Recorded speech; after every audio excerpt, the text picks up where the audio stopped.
What is going on, everybody? My name is Ciara Lawler. Welcome to another week of Movie Mondays. This is the Heroes for Hire podcast. We are back again talking all the week's movie news, entertainment news, and just generally having a bit of a chit-chat about everything to do with film. As always, I am joined by my partner in crime, Mr. Shaun Meehan. Shaun, how is it going? It's not great, Connor. I have a big fight. Okay, so bit of preamble here. There's a big lizard and a big gorilla, and they're both fighting, and somehow I've become the referee. Okay. And somehow, are you wearing the black and white like stripes? You know I'm wearing the black and white stripes, Connor. And like, I'm not a fucking fool, Connor. Obviously, I'm wearing the black and white stripes when I'm refereeing between a big dragon and a big monkey. That's it, and I commissioned a big crane in the middle of the city, and it's just going to lower down a mic to me. What happens when they start, like, when boxers, they start, like, hugging each other, like, alright guys, break it up, stand back. To get involved. Alright guys, come on, back up, give them some room. No, but that's how my week is going. How are you? I'm pretty good. We're recording this a little earlier on the Monday than we normally do, so the day is only young shot. I'm full of beans. And there's still so much time for news to come out and this episode to be out of date. I think we're taking our life into our hands, yes, doing this. We always miss news when we go early. But I'm excited to start this week because we have a lot of news that very much interests me. We probably don't have, like, a massive trailer to talk about, but it's one of those weeks where there's lots of different news about properties that we're quite interested in. I think they're quite fun weeks. Yeah, absolutely, and hopefully there's no... Look, the only thing I can hope for this week, that there's no gimmick where you tell me it's news I'm going to really like, and then it turns out to be some really terrible news about the likes of, I don't know, James Bond or Willy Wonka or something. Would I ever do that to you? Every week, consistently. Every single week. Well, to be fair, then you have to expect it. But then you have to unexpect the expected. Wait, what? What? Wait. What? There's no time to die? What? Our first news story, no time to die. We are starting this week with a sequel, Shaun, to a movie that everybody liked and has already had 3 sequels, I'm pretty positive, and that is Cloverfield. The news this week is that there could be a proper sequel to original monster movies to the original monster movie in the works. So a Cloverfield 2. Right. Okay, so as you said, we've already had some stories in the Cloverfield universe. Yeah. But also, isn't Cloverfield just... It's interesting because it's just a movie. Like, it's just like, here's this found footage type deal of a big monster attack. That is true. What's interesting about this is J.J. Abrams has signed on. His company, Bad Robot, they're the ones producing this film.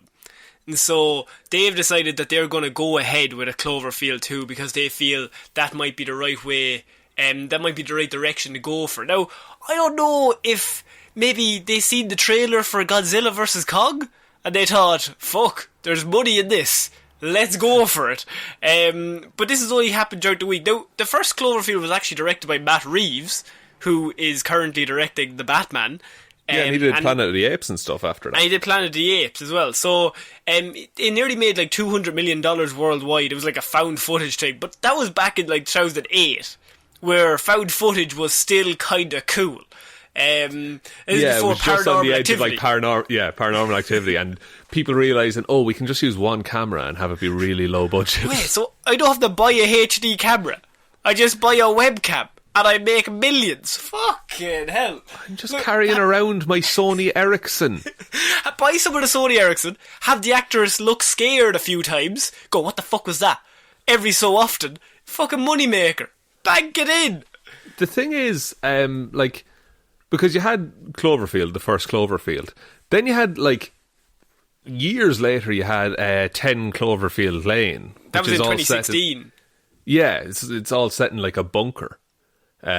Which is also, it's kind of a low-budgety, up until the last 5 or 10 minutes. It's kind of like a low-budget style movie, and they turned it into, like, a psychological horror, because it's like, is John Goodman crazy, or is he not? And I didn't watch the Cloverfield Paradox, so I have no idea what that's about. I feel like that got very low reviews, is what I'd say. That is set in space, and it was like a surprise drop on Netflix. I think it was after the Super Bowl a few years ago. But what happened with Cloverfield, or 10 Cloverfield Lane, is the fact that I don't think that movie was ever part of the Cloverfield universe.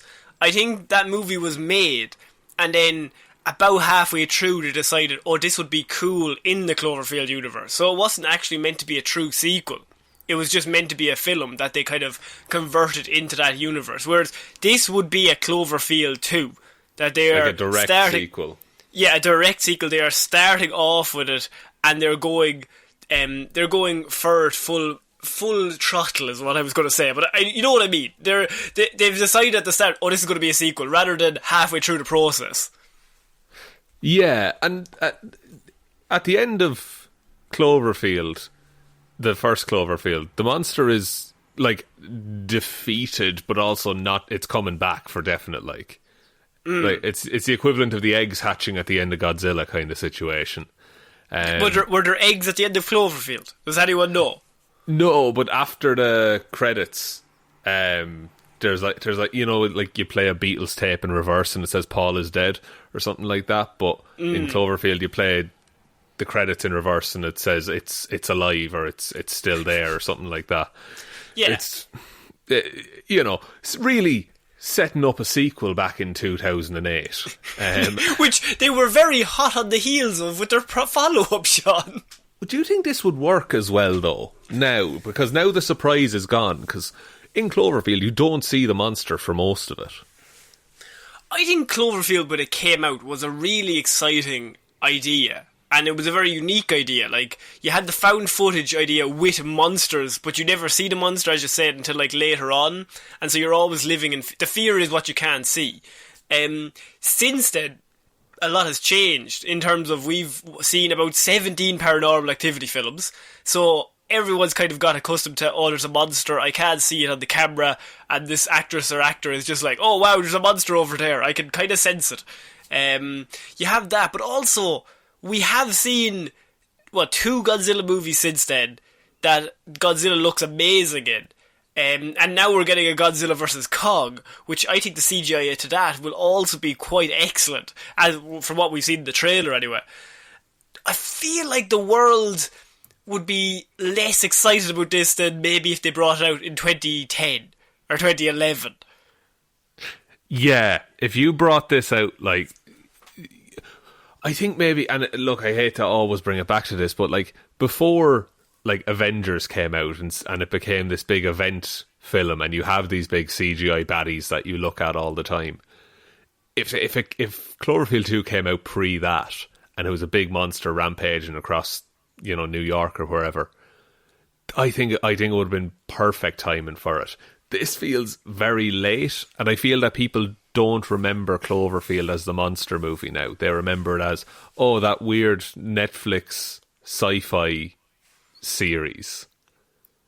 Yeah, and I think it had a lot of gas at the start, but as you said, I think it's lost that over the years. Especially because they've said that this sequel will not be a found footage film. So if you're just going outright, we follow the characters, I feel like then you're just competing directly with Godzilla and those movies. Can you match that CGI? Is going to be the main question. Because if it looks slightly worse, or if it's not an interesting story, people have already seen that several times over the last 5 years. That's it. And we've also seen just vague giant monsters as well. Oh, a vague giant monster is the favourite. Pacific Rim. Vague giant monsters. And look how well Pacific Rim 2 did. Oh no. Wait. But and even like the likes of A Quiet Place has changed how, like, you know, horror is done, really. So I think this is going to be a really bland action movie with a big monster. I hope it is good, but it does run the risk of being Independence Day 2. That, like, the first one came out, I was like, wow, the White House exploded. The second one comes out, I was kind of like, we've seen the White House explode 55 times in between. Oh, cool. Yeah. The stakes have been consistently raised. Yeah. But no, they're going to do a sequel to Cloverfield. I'm interested to see what J.J. Abrams can do with it. I'm assuming there'll be a lot of mystery boxes, a lot of things unsolved, maybe a setup to something to do with Your Family Were No One. Maybe we'll learn, I don't know, something about the monster we didn't know. I'm interested to see what happens, but I'm also worried that it might take the first one and make it way worse, and then kind of hurt the fact that, oh, well, the first one's actually kind of pretty good. What if it's the origin of the monster? No, him growing up and people bullying him. Just like, you suck, big monster. Thomas Wayne punches him in a bathroom. You're shit. And a bunch of kids beat him up as he's dressed as a clown, swinging a sign. He says like, I'm a big monster, but it's work is work. You know what I mean? That's it. Like, I just think it's going to make the first film less interesting. Right, we're going to move on to our next piece of news, Sean, and this is something I think is going to interest you because it is about Thor, Love and Thunder. Now, we know that Thor, Love and Thunder has a lot of characters from other MCU movies in it, especially the Guardians. It's been said that I think all of the Guardians of the Galaxy are in the cast for this film because the last time we seen Thor, he was on the Guardian ship, leaving during Endgame. Yeah, they're the Asgardians of the Galaxy. They're the Asgardians of the Galaxy. Now, and you also had that very funny scene with Peter Quill and Thor, and the two of them discussing or talking to each other. It's like, this is my ship. Yes, no, you're the leader. Absolutely. Everyone knows who's in charge. But what two of our favourite directors, Shaw, work on both of those films? What if I told you that Thor, Love and Thunder not only does it have Taika Waititi working on it, directing the film currently, it also has James Gunn consulting on the Guardian story arc in the film. Ooh, I think this can only mean bad things, Connor. There's too many chefs. Spoil the broth. the tasty broth of talented directors is spoiled. What if I have this beautiful broth and that beautiful broth, but I mix them together? It'll never work. Not a chance, my friends. What do you think about this idea? I think it makes a lot of sense because, like, James Gunn set the tone for the Guardians movies. I think even in like Infinity War and Endgame, James Gunn had a hand in the Guardian portions of the script, and it works because it cements who they are in that universe. So it just reinforces the characters if they're all written by the same voice, essentially. And yeah, I think that's very important when you have 23 films over several different projects. Like, you have these directors that know these characters inside and out, and then you're kind of passing them on to someone else.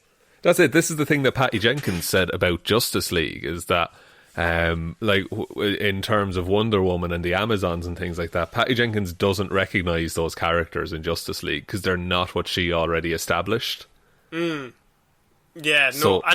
And so the idea that Taika Waititi's working on this film, but he's now brought James Gunn in to help with, I can only assume, the first act of the film. This has increased my level for Thor, Love and Thunder, just excitement levels, even further, and I didn't think that was possible. Yeah, imagine telling yourself, you know, back in 2010, oh, you're going to be really hyped for the fourth Thor film. Yeah. No, after Thor the Dark World, I was like, kill this character. Somebody stab him. So boring. I want this ended. But yeah, just Thor 4, I mean, rolls off the tongue, first of all. But at the same time, it's so strange, the world we're living in, that we're all like, Thor 4, that's the one. That's going to be amazing. Has James Gunn involved. It has the director from Guardians of the Galaxy, that film. I knew I'd love that in 2011. I knew that was coming down the line, and I thought that was going to be great. That, like, if anyone didn't check it out, we recently reviewed Guardians of the Galaxy on the Patreon, and we were baffled by how much of a success it was, for how much of a hill it had to climb going in terms of recognition. But now you're teaming that up with, you know, classic Norse god of thunder, Thor, and it's shaping up to be one of the biggest films on Marvel's slate at the minute. Could this be the strongest film in the Phase 4? I don't think there's a weak link, is the thing. Like, I genuinely think that the plans that they have at the minute and the way they've been presented to us, they all seem very solid. I don't think there's going to be an Inhumans in the middle of it, you know. Or a Thor the Dark World. Or a Thor. I think we'll never see a Thor the Dark World again. Or a Hulk. The first. Ang No, Lee's not Hulk, Ang Lee. yeah. No, we'll no, never not see Ang Ang Lee's Lee's Hulk Hulk. again. Incredible other Hulk Hulk. is a beautiful film. That is still the hill you die on, and it confuses me to this Connor, day. it is still canon. Abomination is coming back. Every single movie since that movie, all 23, you've just been like, "This is the one. Abomination's coming back, lads. I'm feeling it ready now." for it. You were sitting there with your little Abomination hat and the little flag in the cinema, like any second. Cap lifted Mjolnir, and I was like, "Okay, any minute now, he's gonna." Who's this Thanos guy? Why are they concentrating so much on him? Abomination's the one they want to watch out for. Just scouring the credits for Tim Roth. Where are you? Lie to me. Where are you? So yeah, they are bringing James Gunn in to help with moving the Guardians characters through Thor 4, which I think is just a combination of probably the two best directors. If the Russos have stepped away, they're probably the two best directors that Marvel have. And they've kind of combined them together for this film. So I'm very much looking forward to this. But Shaun, something I know that you will definitely be looking forward to is a movie from our childhood that is now getting a reboot. Interesting. Please continue, Connor. Spy Kids reboot is happening with creator Robert Rodriguez. I'm actually really excited about this. Are you? Really? I'm really interested in this. I wouldn't say excited. Like, you're not like leaving this call thinking, "Fucking hell, can't sleep tonight." Spy Kids reboot's That's happening. me until Robbie Rodriguez is done. Until Abomination comes back, this is second best. Is there any details about, like, plot? Because, okay, first of all, what's your favourite Spy Kids movie? I mean, is there a wrong answer, Shaun? I think they're all indeed. equally bad. Give me strength. Just rubbing his temples. Fucking hell. I would say that maybe the first one. Ah, you're a prick. No. What? It's What's wrong Spy with that Kids one? 2, Island of Lost Dreams. How was I meant to know that? Because it's the one with Steve Buscemi in it, Connor. Alright, sorry. What's it called? The Island of Lost Dreams? Spy Kids 2, Island of Lost Dreams, yeah. Yeah, you thought your dream of Spy Kids reboot happening had gone to that island, but no. It's coming back. It is? What? But is yes. it like, are they still Spy Kids? Is it a new generation of Spy Kids, or am I still following the original Spy Kids? So, Robert Rodriguez is the original creator and writer, creator and original director, I should say, of all the Spy Kids films. Now, he's gone away for a few years, and now he's come back with Skydance Media, and they've decided that they're going to reboot the whole series. Now, they're not saying... They do use the word reboot, so I'm assuming it's not a direct sequel, unless you want to bring those kids back, but they're definitely not Sky Kids anymore. Or Spy Kids. But, Spy middle-aged. Spy middle-aged, or Spy in probably late 20s kids. But they're probably not coming back, but... The director and the creator of the series has decided that the world needs more Spy Kids, Shaun. And so a reboot is happening. Will this work with a modern audience? Is it cool? I don't know. I don't know, because Spy Kids came out in like the early 2000s, where technology was like shit, really. And so any like gadgets were just magic, because it was movie magic. But now, it's just going to be... they're just going to have phones. That's it. Like, yeah, they're like, "Oh wow, they've got an iPhone. Wait, I have an iPhone. Oh, alright. I'm a Spy Kids. I'm a Spy Kids. Now, I think this is probably, in my opinion, this is all about streaming services. What they want, like, they're dying for ideas that have made money in the past. Like, they're looking for ideas that are proven. That's why the Mighty Ducks and everything are coming back. So you have proven commodities, such as the Spy Kids, that haven't been touched for 20 years. These streaming services, whatever they are, Disney Plus, HBO Max, they're going to think, well, if we bring them to us, we'll get a whole host of new people in. Yeah, that's true. And, like, but the thing about Spy Kids as well is, and okay, here's my thoughts. So... Spy Kids was very cool. Then the third one they had a gimmick that it was in 3D and you got 3D glasses and everything like that. In the fourth Spy Kids, they added like scratch and sniff kind of stickers that at certain points in the movie you would smell what was going on in the movie. How do you know this? There's a lot rattling around up there, Connor. But really, how are you not kicked out of the cinema at this stage? How was I not kicked out of film school?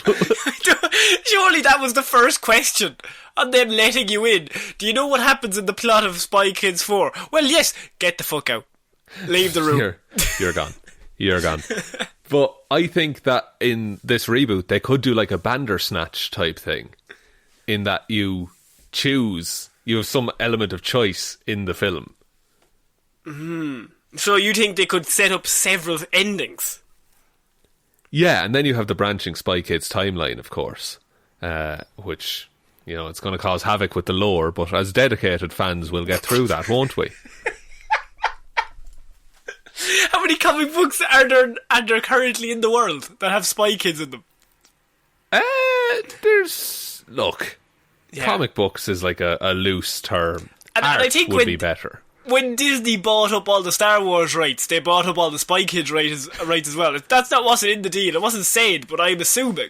There was a sheet of paper crumpled up, fell into the bin, and they took the bin full of all the Star Wars ideas. Kevin Feige said, "Get me the hottest trilogy of the last 40 years." They said, "Boss, we've got two. We got Star Wars and Spy Kids. You've fucking done it again, lads.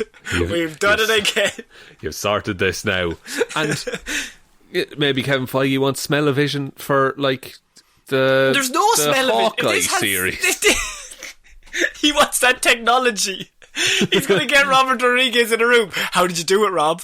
How the fuck did you do it? I want that for fucking Falcon and Winter Soldier. And how did you get a bunch of pieces of paper that smelled good? Give me your secrets, Rodriguez. He's just waterboarding them. Give me them! I need to know! I need to know before Phase 5! Okay, if there was, like, a Marvel movie to incorporate smell-o-vision, what franchise, like, what character do you think would suit best? Oh, who smells the best out of the Marvel Universe is what you're asking me. Or what, like, stories generally encompass the most smells? This is a tough one. See, it can't be Gary. There's no smells in space. So can't smell in space. That's famously known. Everyone knows that. I've tried it. Nearly died. But I went up and was like, Jesus, there's no air here. Better back down, lads. Jeez, I better go back to where the air is.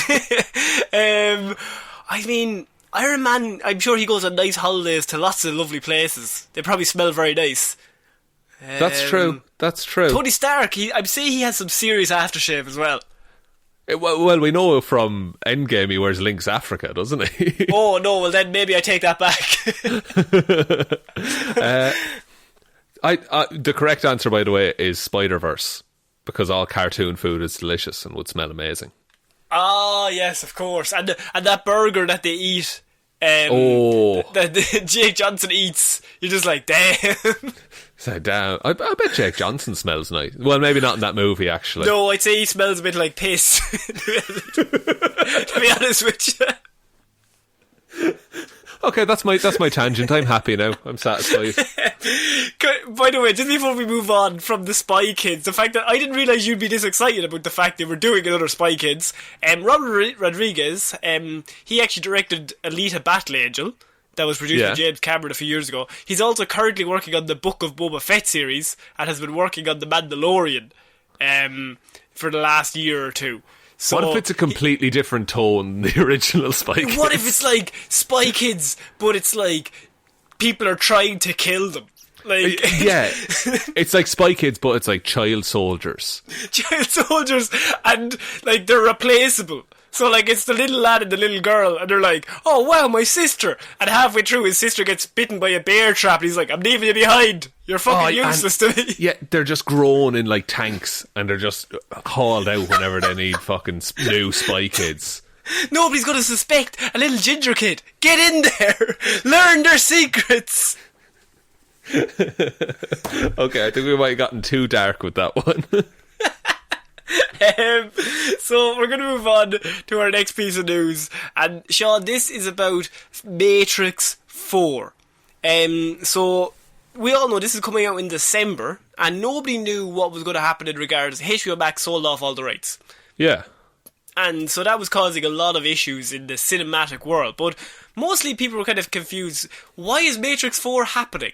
How is it happening? Due to the fact that the last one ended with some, I would say Neo doesn't come out too well in the last one. No, I would say most of the main cast are dead. A lot of them would be. And so everyone's kind of like, what's going on with Matrix 4? Now, the title of Matrix 4 has been revealed, Shaun, and it might reveal some plot details of what they're trying to do. Because the Matrix will now be called The Matrix Resurrection, to go along with Reloaded and Revolution. So, Shaun, is this the one where they bring Neo back from the dead? I guess, because Neo is already like a Jesus figure in the Matrix, so I guess the resurrection would kind of make sense.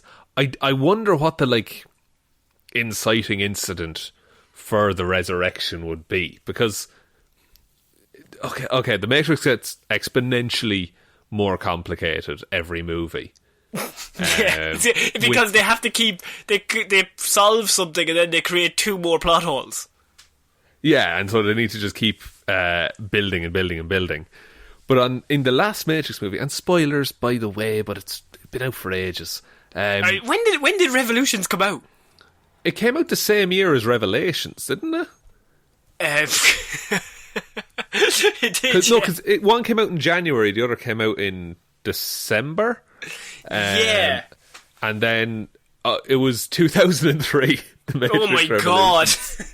That was 17 years ago. Holy shit. Yeah, so I'm not even giving you a spoiler warning. Neo dies, right? He sacrifices his life to bring Agent Smith to Machine City so that the machines can delete him, because Agent Smith is a virus or it's a so rogue obvious. code. Yeah, we all know the plot, Shaun. It's so easy to understand. But I think... okay, my thought is that it's at the start, it's not Neo's mind in Neo's body. I think it's like the hive mind of all machines will be in Neo's body, and Neo, there's like a little crumb of Neo left in there, and that slowly retakes control of the body, and that's how Neo's brought back to life. What if the next one started literally like the day after the last one?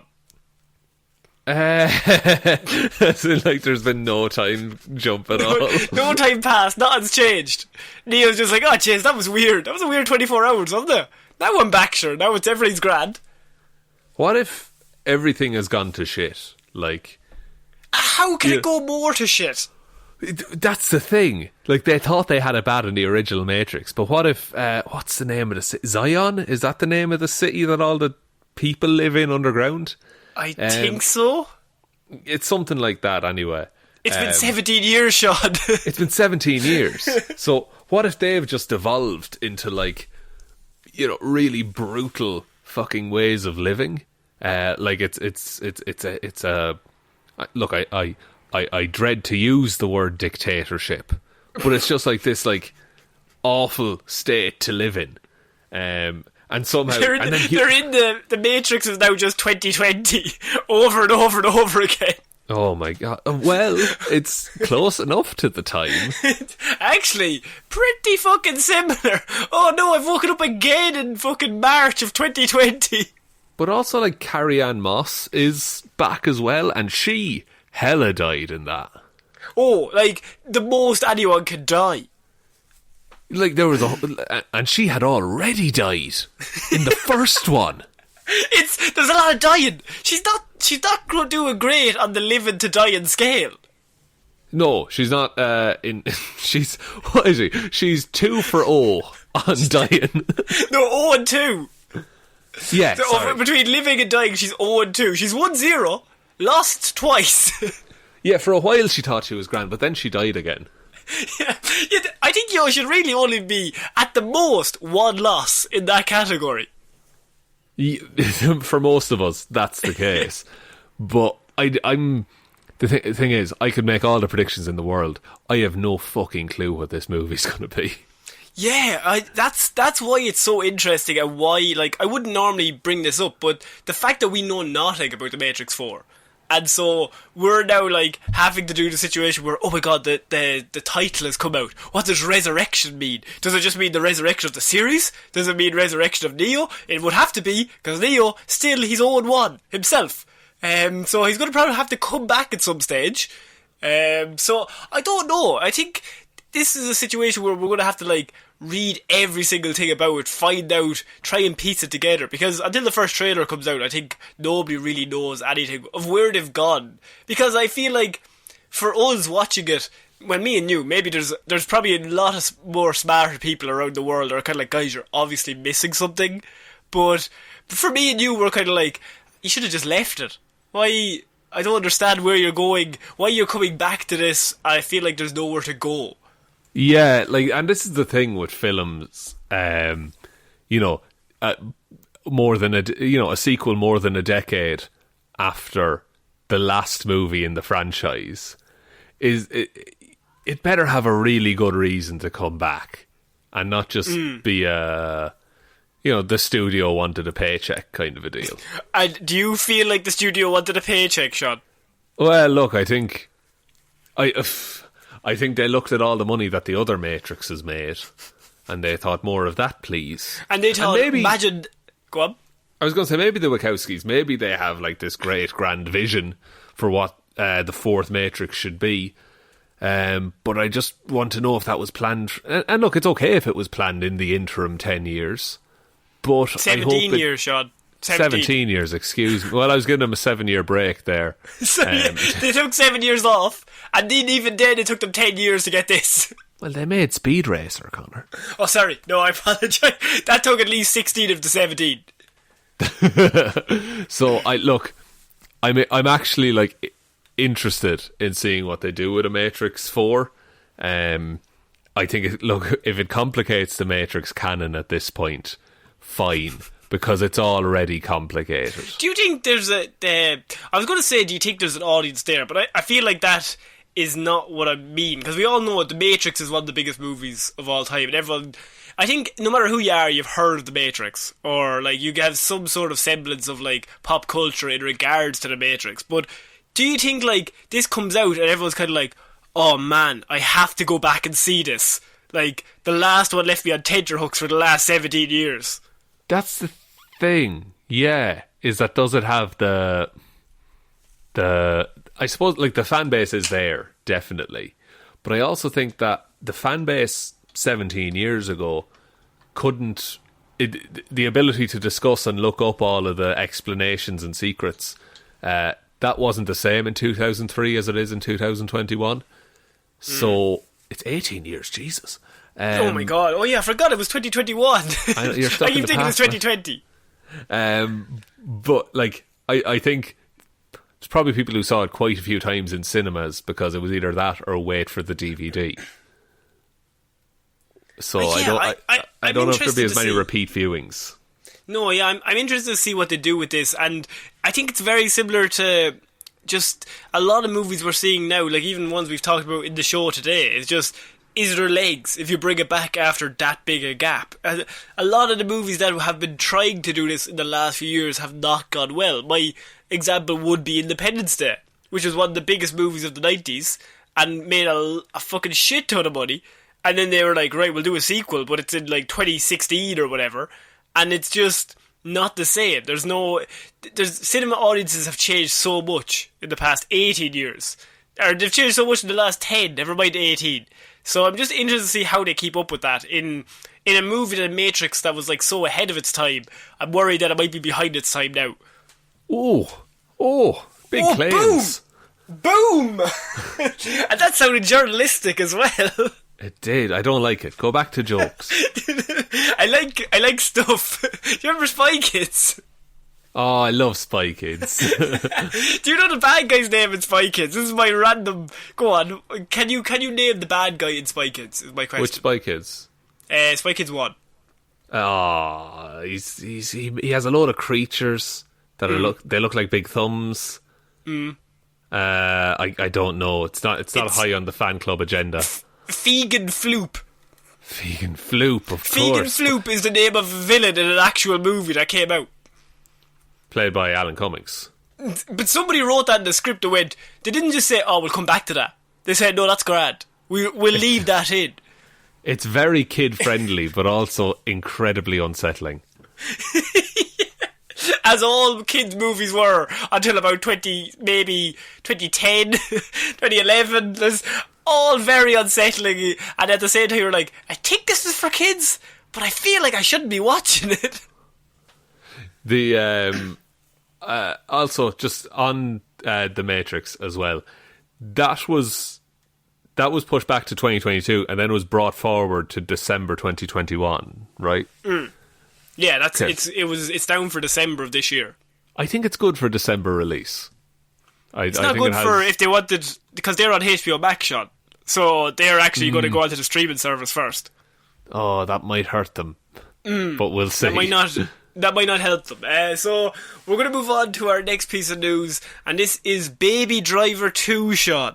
We have confirmed that Mr. Edgar Wright has the script written for Baby Driver 2 and is already on his third draft of the script, which means he's probably getting a lot closer to having it completely finalised, which means they can now go ahead with a Baby Driver 2. I think this is his first outright sequel to a film. I was just about to say, yeah, he doesn't generally do sequels. No, he normally goes to a world and then just does a movie and then comes back out of that world and goes to something else. But this is his first time that he's going to go back to that same world. Do you think a Baby Driver 2 is a good idea, or do you feel like he should have maybe moved on to something else? I don't know, because it's a really as a story, it's got a very good beginning, middle, and end, and it kind of ends that particular part of the baby's life, and it's like he's on a new path at this point. But the sequel, if it follows him, I feel like it could just be he's back in for one last job kind of a deal. I think that was the plot of the last one, though, because he was kind of like, oh, I'm happy, I'm in love. And they're like, oh, they're like, you're going to do one last job for us. This is the big one. And the cast of the last one is amazing. Now, we're not going to really talk about Kevin Spacey, not great, but like John Hamm, you've got Elsa Gonzalez, Jamie Foxx, John Bernthal. Like, the cast is really strong, along with Ansel Elgort and Lily James. So like, you have them all there. The cases. Well, some of them are not going to be there. I'm not going to give spoilers, but some of them won't be there for the second one. But if they're doing a second, I just said, where do you take the character? Because we've already seen that he's amazing at driving. He's a great driver, and he just wanted to get out. And is it a case of it's one last job, come back in, and then you do this, and then you're done again? Because like. This is such weird uncharted territory. I'm almost more interested to see how Edgar Wright handles a sequel than I am to see a sequel to Baby Driver, if that makes sense. Because I think and Edgar Wright is one of the best directors probably working today. And it's just, we would normally have full faith. If Edgar Wright had come out and said, oh, I'm working on a different project, entirely, I think me and you would immediately go, oh, that's a great idea. It's going to be really good. It's only for the fact that it's Baby Driver 2 that we're kind of like, is it going to be good? And this was like a weird scenario where we're somehow doubting Edgar Wright making a good film. Yeah, who has he's never given us cause to do that in the past. But I just want to go on record. We both love Edgar Wright, and this shows no one is safe from us doubting if sequels are a good thing or not. Yeah, I just think in general, sometimes a movie is great because there's only one of them. And I'm interested to see what he does with it. As you said, it could be way more interesting just to see how he goes for the sequel. Maybe Lily James becomes the driver. Maybe her character becomes the lead actor, and Ansel Elgort kind of takes a step back. Something like that. I don't know where you could go. Yeah, I don't know, because It does. I don't see where you go with it. Now, I'm sure if there's a script written and it's been written and rewritten a couple of times, there's probably a cohesive way of telling that story. I guess you do it that like after he comes out of prison at the end, trying to set up a new life or something like that. Yeah. I'm really interested. I'm excited though, because I think Baby Driver is one of those movies that, like, I think when it first came out, a lot of people seen it, but then a whole host of people didn't. I think it only made like 250 million, which I think it was Edgar Wright's highest grossing film. But it's one of those where he always deserves more. Like, for Hot Fuzz or for Shaun the Dead, you're always thinking, oh, like, if they'd made a few more million, they could give him a sequel. So I think Baby Driver made too much money that they were like, they couldn't say, okay, no more sequels, because there's clearly love for that universe. It's just one of those movies that, if you haven't seen Baby Driver, I would definitely recommend it. Just to see it, just for the stunts and for the story itself. It's got the weird charm of all of Edgar Wright's films, but it's also got some cool stuff in it as well. And it's a great cast, as we've said. Yeah, and great driving and great music. It's just like, it's as like a film by a filmmaker. I would nearly call it like a masterpiece of a film, because it's everything that he wanted to make. I think one of my favourite parts of that is, like, Baby's always listening to music, and if you go to the cinema, if you went to the cinema to see it, at some stage he takes out one of his headphones saying his right ear, and then the music only comes through the left speaker in the cinema.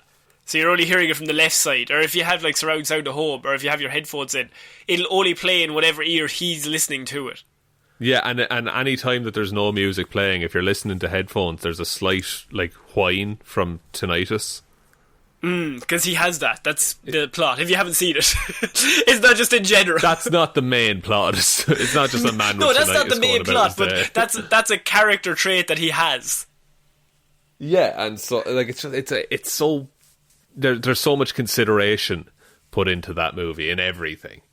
Yeah, I'm interested to see the second one has the same. Yeah, exactly. And presumably it will. Yeah. Okay, Shaun, we're going to move on to something that I know you love, and that is live-action remakes. What did I say at the start of this? I knew something like this would come up. He just loves live-action remakes of old Disney properties, don't you, Shaun? I guess. Why I love talking about them with you, Connor. That's the best part of my day. Do you know what else you love? Josh Gad. You think he's great? I think he's a nice man. You're not doing Frozen, are they? No, he's not doing Frozen. They're rebooting it. Live action. No, I think even they are like, we'll wait another few years.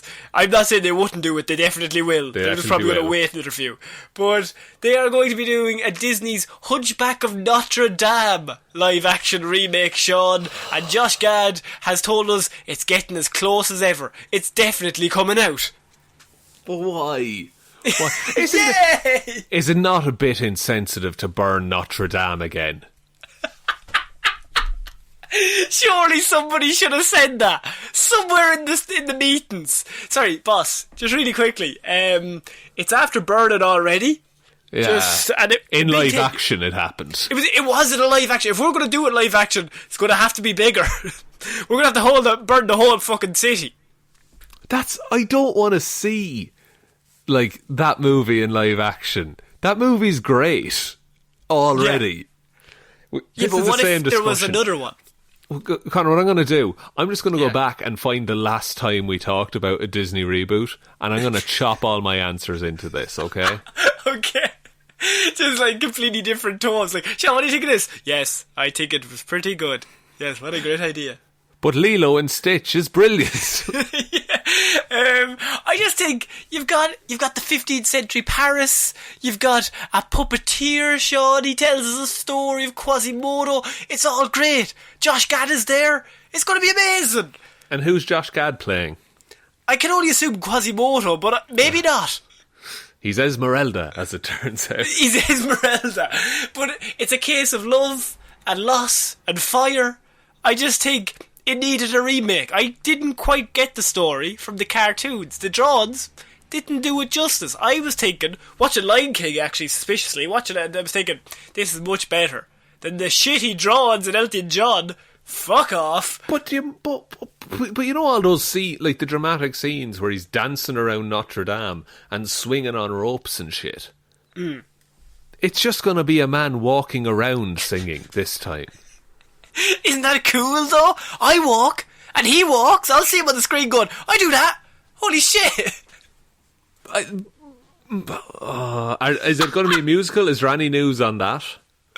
I think if Josh Gad is involved, Sean, it is going to be musical, yes. Okay. Can I make one casting request? Yes. As Frollo, the baddie, I want Charles Dance. Oh, that's good. Just have him like giving his weird, like his deep voice. Yeah, like just give me Tywin Lannister and just give me that and roll with it for the movie. Then I'll give it a chance. Okay. And have it end him on the toilet. That's how I want it to end. Just hard cut to Game of Thrones. Cut to Game of Thrones. I think this is a terrible idea. I'm saying this in a positive way, but as the story with all of the recent remakes, as Disney loves money, they have a tendency to look at a thing that's good and think, we'll just do it again, copy and paste the plot, and maybe add some Josh Gad, and we're rolling in the money. Yeah, but and they're gonna fuck up Disneyland Paris for this, aren't they? It's just gonna be themed like fuck. Yeah, it is. It definitely is. I think this could be it, Sean. I mean, Josh Gad is working on 2 reboots currently. He's working on this one, and if you don't like this one, Sean, he's working on a piece of Honey, I Shrunk the Kids sequel alongside Rick Moranis. Yes! Okay. Is that impressive anymore? Because we've had Ant-Man, Connor. We've had Ant-Man and Ant-Man 2. And do you want to know even more bad news? Yeah. He's working... You know what? I know what you were thinking. They did a live-action Beauty and the Beast sequel. Or reboot, I should say. Not a sequel. And Josh Gad was in that movie. None of them are new original stories, Connor. No, it's just, why would you do an original story? But they decided that they're going to do that was a few years ago. I think that was like 2015. That was a lot of years ago now. And so it did very well. It was a movie that was seen as quite good. But Sean, what if I told you right now, not only is Josh Gad playing Quasimodo, not only is he in Honey, I Shrunk the Kids, but he's doing the triple threat. Because he's trying to absolutely ruin your day. He will be reprising his role of LeFou in the Beauty and the Beast prequel series, centered around the main antagonist, Gaston. The series will be 6 episodes of live-action, musical, entertainment, Sean. I can't do this, Connor. I can't do this anymore. I can't talk this movie news every week. I'm done. I'm broken. A lot of people don't like Josh Gad, and he gets a lot of hate because he's kind of, I think he's a nice man, but a lot of people don't like him. I will say he's not doing his PR the greatest service by just deciding he's going to appear in every live action remake of everything. Yeah, he's just heavily paid by Disney. Now, the thing is... leave Josh Gad aside. Could be popping up.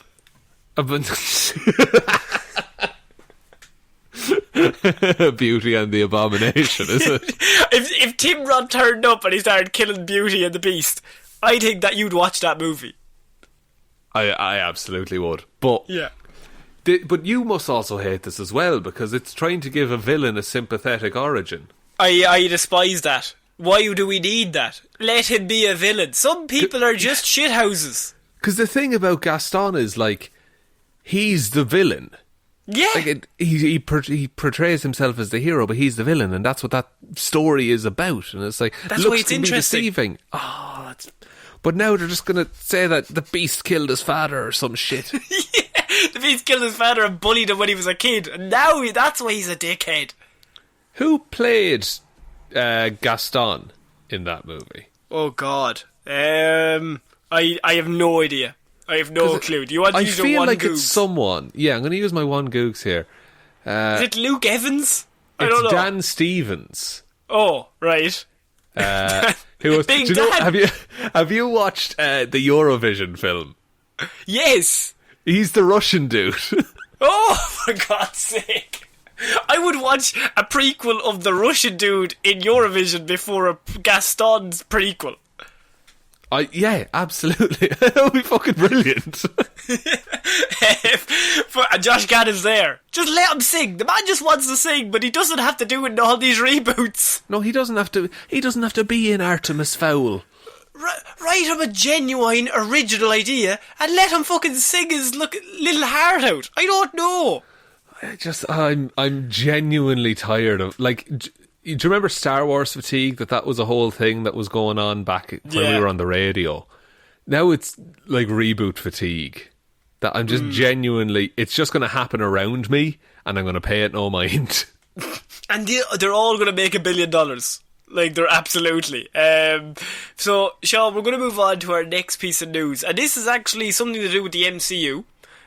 So, over the last few weeks, we have heard lots of news in regard to Charlie Cox will be once again donning the suit of Daredevil for Spider-Man 3. And within that, Jessica Jones could be coming back for her own series.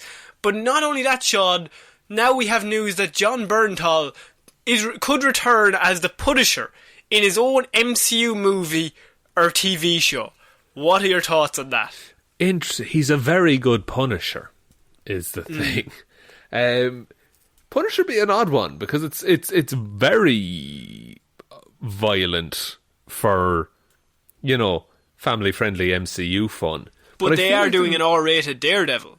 That's Deadpool.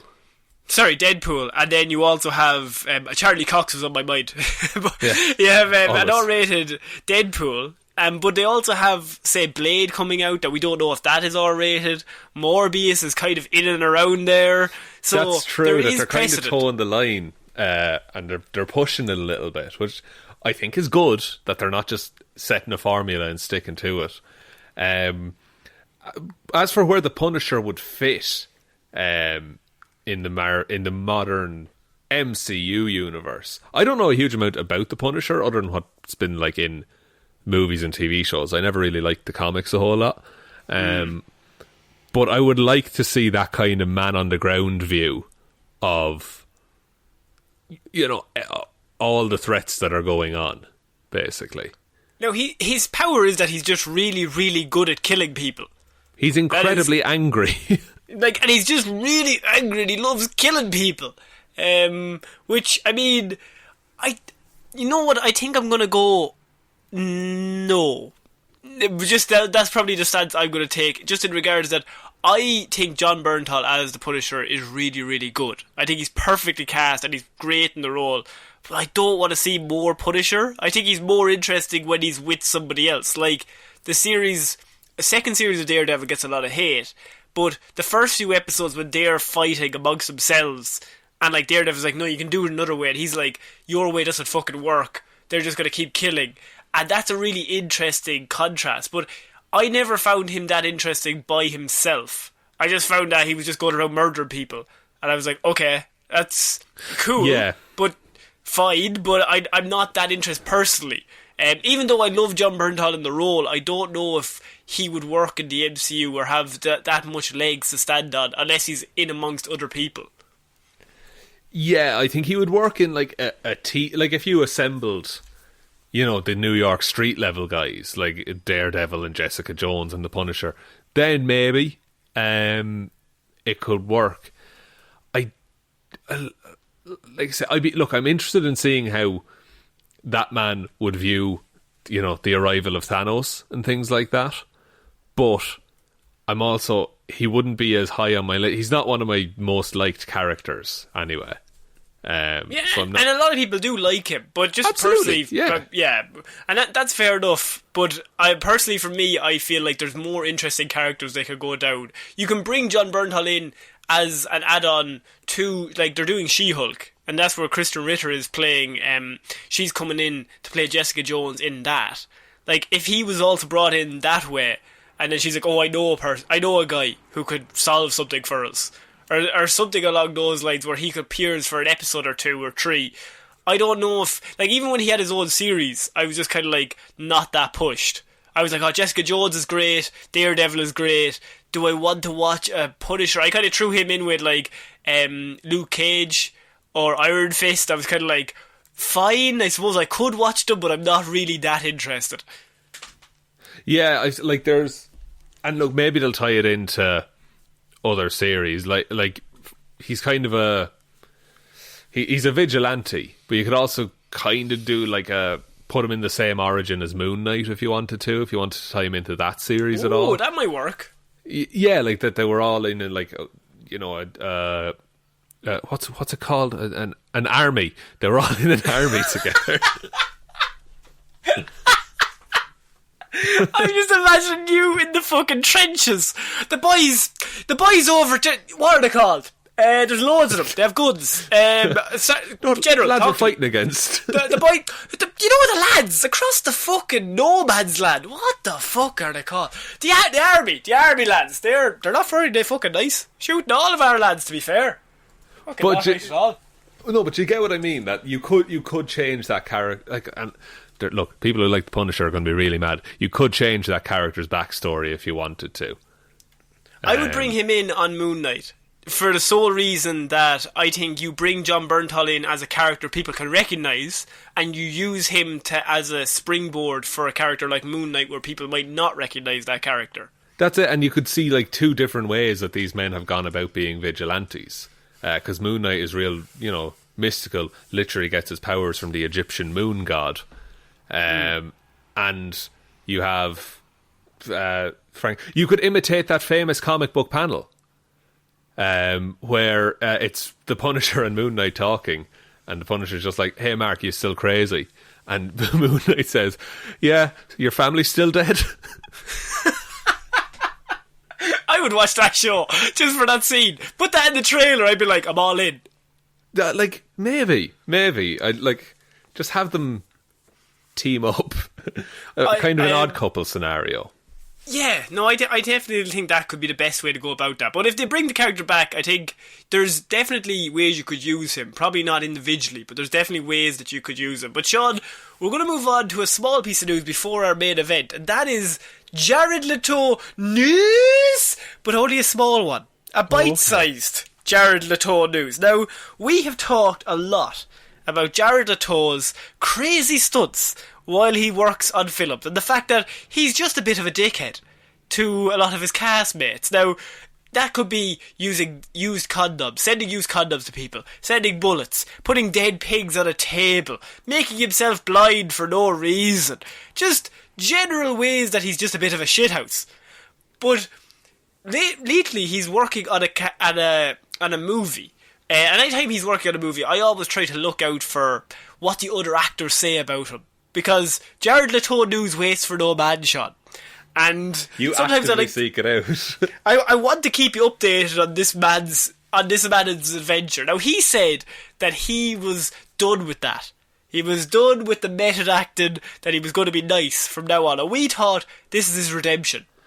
Now, he is doing a movie called The Little Things that has come out now. And in the movie with him is Oscar-winning actor Denzel Washington. A man you do not want to mess with, would you say, Sean? I would say, look, we've all seen The Equalizer. I can only assume that's how he goes about his regular life. I mean, I was just thinking, he's intimidating me. You're going straight up murderer. That's interesting. I think he's a lovely man. I mean, self-defence, Connor. Have you seen The Equalizer? I mean, it's not self-defence, really. But what has Jared Leto gotten up to? So, in an interview with USA Today, a small, bite-sized thing, you might think, what did Denzel do? What did Jared do when all this is going on? Well, he was asked, Denzel, did Jared Leto do any weird, strange, bad fucking shit when he was method acting? Any of his tricks? To which the veteran actor responded, he didn't do any of that with me. Nah, he would have been paying a visit. That couldn't happen. Proper order. Proper order, sir. So in my head, I read that and I just thought, fucking hell, like, I bet Denzel's like an intimidating dude. So Jared's sitting there like, I want to get up the hijinks, but if I do, he'll kill me. So I don't know what to do. How do I make headlines? So yeah, I just wanted to include that Denzel Washington was asked, did he do anything? And he was just like, nah, he wouldn't have done anything, because if he had, he'd fucking know all about it. And then he was asked, what did you do with, like, did you get on well with Jared? And he said, I stayed away from him. He stayed away from me, respectfully so. We bow or nod from across the hallway. Literally, we nodded across the highway from each other one day. That's it. Jesus Christ. And then he turns it, and Denzel says, I did a little bit of method acting on my own. I'd follow him around. I was outside of his apartment sometimes, and he didn't even know. I won't say anything more about it. I'll put it this way. He didn't know. Egg in his house. Denzel sitting outside of his house was like, I'm following him home, because I'm on the fucking prowl. He can't follow me if I'm following him. So I'm going to method act the shit out. He's method acting as Jared Leto. He came up against Denzel, and I think Denzel has somehow figured out a way to nullify the Leto weirdness. And look, if there was any man, it is then, for as we know, he is unstoppable. He has no equal, ironically, as he is the equalizer. Very good. That is our small bit of Jared Leto news. That's a small bite-sized version glad of that. Glad he's keeping well. Glad he's keeping well. Glad Denzel keeping him in check. But we're finishing off this week, Sean, with a man that I told you we'd never talk about again. A man I said, Sean, I promise, there's no more. Oh. And every single week I go back on that promise. Yeah. Because we are finishing this week with the news that Mr. Zack Snyder's Justice League, it has released posters. It's released plots. We know it's coming out in March. There's been a lot of hype. This is the arrival of Darkseid. This is going to be a big deal. We have now found out, Sean, that the most hype villain for Zack Snyder's Justice League, Darkseid, is actually just a sequel tease for Justice League 2. Jesus fucking Christ, okay. Right. Hang on. So the movie... The movie... Okay. The movie that is a recut / remaking, refilming of the movie we already got, that set up a sequel that we're not getting, now is setting up for a sequel with the bad guy who was teased to be in this film. That's what I'm telling you, yes. What the fuck is happening? And it's 4 hours long. How... I don't like this. I don't... And are they... I told you, I promised you that we would never talk about this man again. But then I seen this piece of news and I thought, this man, he's an amazing person. Like, he somehow wriggles his way to do a 4-hour film and then decides, I'll set up a sequel. I'll fucking tease another one. Like, do you have any idea how clenched my jaw is right now? Just those jawbones are they're very they're very prominent, I would say. There's veins popping out of my actual temples. Well, similar to the 2017 cut shot, Zack Snyder's Justice League actually still has Steppenwolf as its main threat as the DC's iconic team comes together. That's right. Darkseid is in this, but Steppenwolf is still the main threat, ultimately setting up a sequel that will never happen. Fucking... Yeah, and would this... is he hoping that this gets made in terms of, like... The HBO Max just gives him a load of money? I think that is the case, yes. Just make a new movie. Make a new movie, Zack. Zack! For God's sake, Zack, just make a new one. So I'm actually like, This is a bad... How have you done this to me? I thought I got away lightly with the Josh Gad news earlier. Yeah, I thought I wanted to hit you with the 1-2 punch, but I thought you might actually leave the podcast if I followed the Josh Gad up with this. So you also thought that I'd hate the Spy Kids news, so I might have actually snapped this episode. I thought this was the week. You were finally going to drive me insane. Every week for 120 weeks I've been trying to make him walk.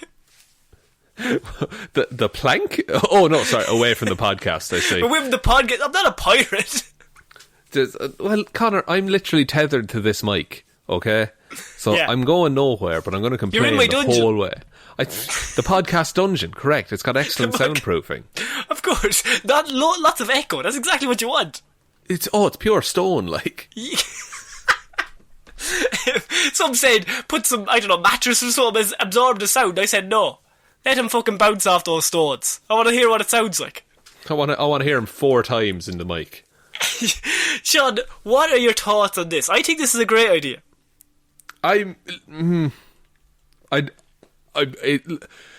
It's not going to happen though. Like what this is it feels like a Twitter thread where, like, someone tweets, "Oh, wouldn't it be cool if this happened?" And then everyone just replied, "Yes." That's what this news feels like to me, because I can't see Justice League 2, the Snyder cut, the remaking. I can't see that ever happening. And if it does, look, actually, I'm not going to make any commitments if it does, because that will end badly for me. Yeah. But it shouldn't, because they had a chance with the first time they made Justice League and they blew it, so they should just move on. Make Matt Reeves as the Batman. They've been promoting Darkseid non-stop. It's in everything. I have not once seen one Steppenwolf thing, but when you really think about it, Steppenwolf was the villain of the fucking movie. So they've promoted Darkseid, but I think they probably showed all of the footage of Darkseid that they had. Yeah, there's like that scene of Wonder Woman looking at like the cave painting or the engraving of Darkseid, and then there's the bit with him holding a hammer, and that's all that. I guarantee you, that bit of him holding the hammer, that's the last shot of the film. So, Shaun, what are your thoughts on this? I think we're setting up a sequel. It's great. Don't do this to me. Don't ask me to comment on this, please. Come on! It's coming out in March! I'm fucking excited! I'm not. This is coming out in March! Yeah! Oh, gee, I have to set aside 4 hours in March somehow. 4 hours to watch Steppenwolf! Zack, why would you put 4 hours down and think we wouldn't want to watch Superman versus Darkseid?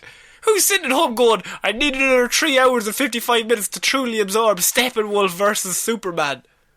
Just like, this 4 hours hasn't sated me. I need more. I need more.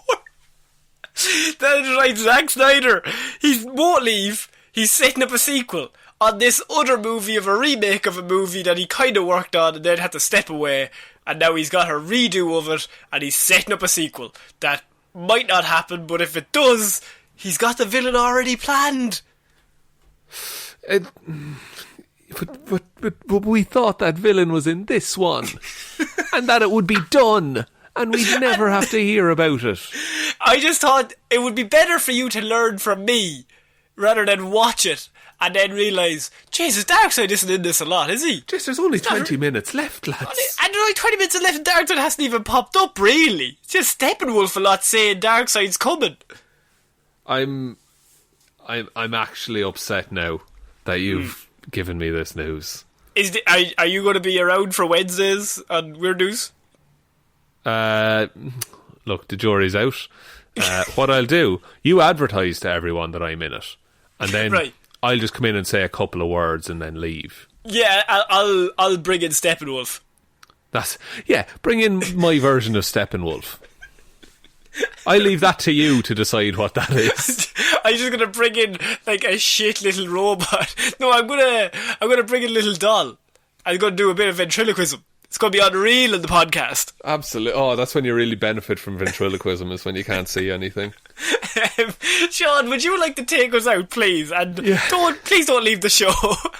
Oh, okay, if you insist.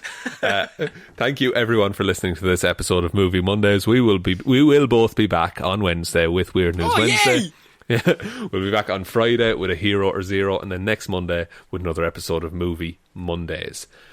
Big thanks goes out to everyone who supports us over on Patreon, patreon.com/Heroes for Hire podcast. So big shout outs go to Waffles Williams, Ciara Lawler, David Clarke, Ed Ball, Joe Burney, Ray Ging, Roisin Hally, Ryan Evanson, Shaun Jamieson, Dominic, Jessiah Green, Annie Hjelmroos, Richard McGrew, and Luke Hothoff podcast. Thank you very, very, very, very much for your continued support. It really means a lot. And thanks to everyone who's chatting in the Detective Divilment discussion group on Facebook as well. That's a nice bunch of friends. So if you want to join into that, talk about nerdy stuff and what we're reading and things like that, head on over there. But all the social links are in the description, as well as the email address, heroesforhire_@outlook.com. But I think that's about it, Connor. I think so. So I have been a very upbeat Ciara Lawler. I have been broken mentally and physically this episode, but also Shaun. Okay, we'll talk to you next week, guys. Yay!